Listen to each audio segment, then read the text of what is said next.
আগামী ১২ ফেব্রুয়ারি অনুষ্ঠিত হতে যাচ্ছে ১৩তম জাতীয় সংসদ নির্বাচন ও গণভোট। এ উপলক্ষে নির্বাচন কমিশনের নির্দেশনায় সারা দেশে কিছু যানবাহনের ওপর সাময়িক চলাচল নিষেধাজ্ঞা আরোপ করা হয়েছে। তবে যাত্রীদের জন্য স্বস্তির খবর, বাংলাদেশের সব বিমানবন্দর খোলা থাকবে এবং নির্ধারিত সময়সূচি অনুযায়ী সব ফ্লাইট স্বাভাবিকভাবেই চলাচল করবে। যেহেতু ভোটের দিন ট্রাক, মাইক্রোবাস ও ট্যাক্সি সহ ৪ ধরনের যানবাহন ২৪ ঘন্টা বন্ধ থাকবে, তাই বিমানবন্দরগামী যাত্রীদের সতর্ক হতে হবে। একটু ভুলেই হতে পারে ফ্লাইট মিস। তাই বাসা থেকে বিমানবন্দরে যাওয়ার জন্য প্রয়োজনের চেয়ে বেশি সময় হাতে রাখুন। আগেভাগেই বিমানবন্দরে যাওয়া আসার বিকল্প পরিবহন নিশ্চিত করুন। যাত্রাপথে অবশ্যই পাসপোর্ট ও এয়ার টিকিট সঙ্গে রাখুন।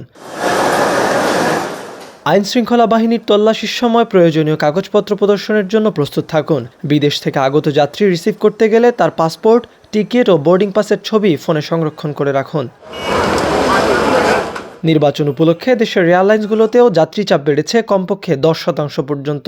তাই টার্মিনালেও আপনাকে চেক ইন কাউন্টার বা ইমিগ্রেশনে দাঁড়াতে হতে পারে স্বাভাবিকের চেয়েও বেশি সময়। সব মিলে বিমানবন্দরের রাস্তা ও টার্মিনালে স্বাভাবিকের চেয়ে বেশি সময় লাগতে পারে। তাই হাতে পর্যাপ্ত সময় নিয়ে বের হন, নিরাপদে যাত্রা করুন।